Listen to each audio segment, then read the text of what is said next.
Hello everyone, my name is Farhan. और आज हम बात करेंगे पीरियोडिक टेबल जो चैप्टर है उसके बारे में बात करेंगे। तो स्टार्ट करते हैं पीरियोडिक टेबल को without wasting any further time. तो डायरेक्टली हम स्टार्ट करते हैं। जो हमारा कंटेंट है, जो हमारा जो चैप्टर है, चैप्टर का नाम है periodic table, right. Periodic table की क्लासिफिकेशन अलग अलग बुक में अलग अलग नाम है, बट बेसिकली जो कंटेंट रहने वाला है वो पीरियोडिक टेबल से रिलेटेड ही रहेगा, राइट। तो सबसे पहले हम बात करते हैं पीरियोडिक टेबल की रिक्वायरमेंट ही क्यों पड़ी। ऐसे जरूरत क्या आज पड़ी कि हमें पीरियोडिक टेबल ही बनाना पड़ा। तो उसके बहुत सारे रीजन है जिसकी वजह से अगर पीरियोडिक टेबल है हमारे पास तो काफी आसान हो जाता है बहुत सारी चीजें करना। जैसे फॉर एग्जांपल अगर हमें एलिमेंट की स्टडी करना है तो उसके लिए एक पीरियोडिक टेबल चाहिए। और पीरियोडिक टेबल अगर हमारे पास होती है तो हम बहुत इजीली बहुत सारी डिटेल्स उसके बारे में जान सकते हैं, जैसे कि एटॉमिक नंबर, मास नंबर और भी बहुत सारी डिटेल्स हम उसमें पता लगा सकते हैं पीरियोडिक टेबल की। तो इसीलिए पीरियोडिक टेबल की फिर हमें नीड हुई और फिर इसीलिए उसका धीरे धीरे उसमें बहुत सारे मॉडल आए। तो सबसे पहले हमारे पास है डोबेराइनर्स ट्रायड। ये एक मॉडल था जो इनिशियली प्रपोज किया गया, और ये जिनके द्वारा प्रपोज किया गया उनका नाम था J. W. डोबेराइनर। ये जर्मन केमिस्ट थे। तो उन्होंने ये प्रपोज किया था। तो ये क्या उन्होंने प्रपोजल किया था और ये कैसे काम करता है और किस वजह से ये फेल हुआ, ये सारी बात आज हम इस वीडियो में करेंगे। तो चलिए शुरू करते हैं डेबोराइनस ट्रायड से। तो अगर आप देखें, ये राइट साइड में आप देख सकते हैं, ये है डेबोराइनर JW डेबोराइनर। और उन्होंने जो ट्रायड बनाया था, बेसिकली उनका जो इसके पीछे लॉजिक था वो ये था कि कुछ एलिमेंट्स की प्रॉपर्टीज सेम होती है।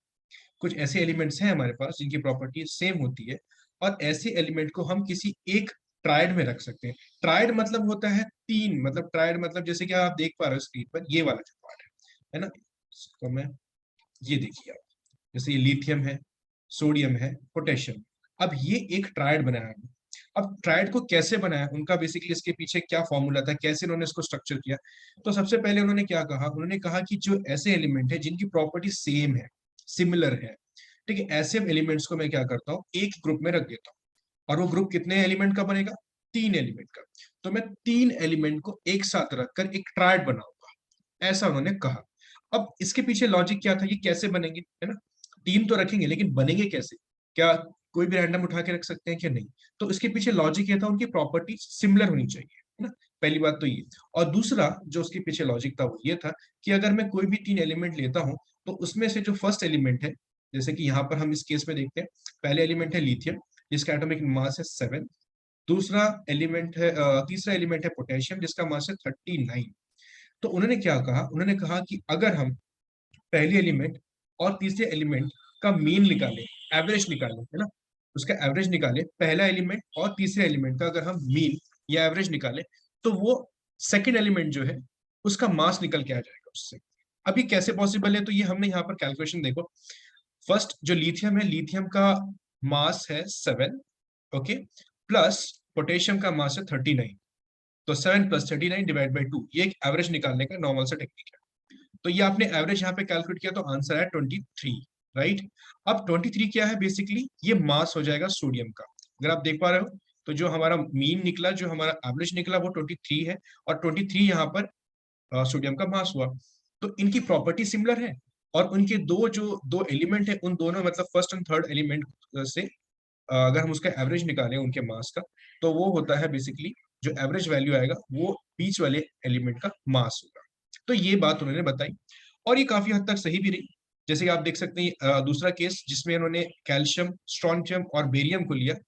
कैल्शियम का एटॉमिक नंबर 40, स्ट्रोंशियम का 88 और बेरियम का 137 था। अब सिमिलरली हम वापस क्या कह रहे हैं, 40 और 137 को हम कर लेते हैं ऐड, और डिवाइड बाय कर देंगे 2। सो 40 + 137 डिवाइड बाय 2, आंसर आता है 88.5, अप्रोक्सीमेटली 88। मतलब ये अप्रोक्सीमेट सिमिलर है, तो अप्रोक्सीमेट सेम आ गया, तो ये भी हमने मान लिया। उसके बाद है क्लोरीन, ब्रोमीन और आयोडीन।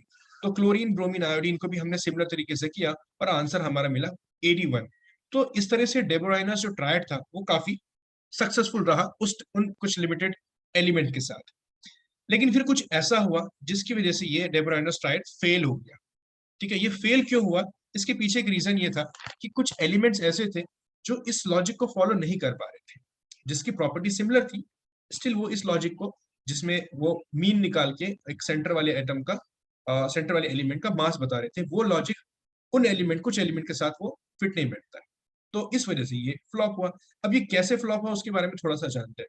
तो पहला पॉइंट ये था, Dobereiner's fail to arrange all the then known element in the form of triad. मतलब उस वक्त जितने भी एलिमेंट अवेलेबल थे वो सबको ट्रायड में अरेंज ही नहीं कर पाए।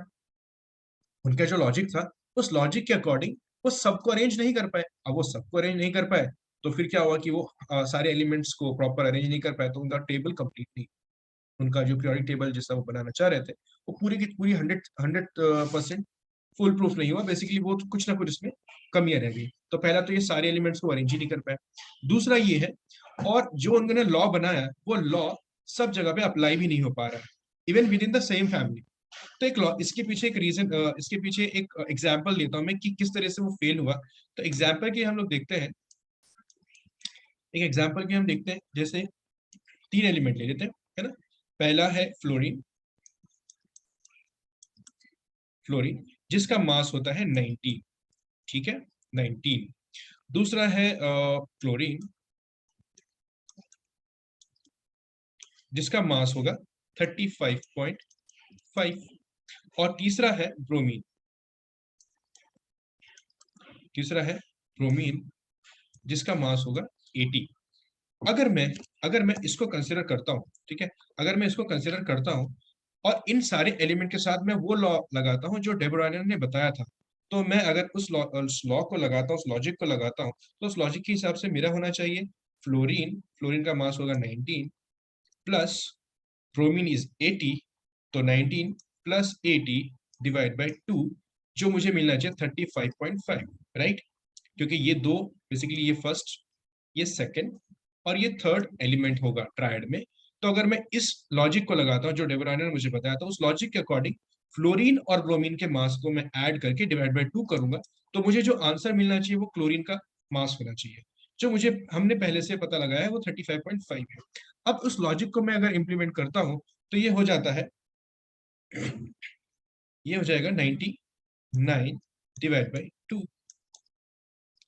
और इसको अगर मैं फर्दर सॉल्व करता हूं तो ये हो जाएगा 49.5।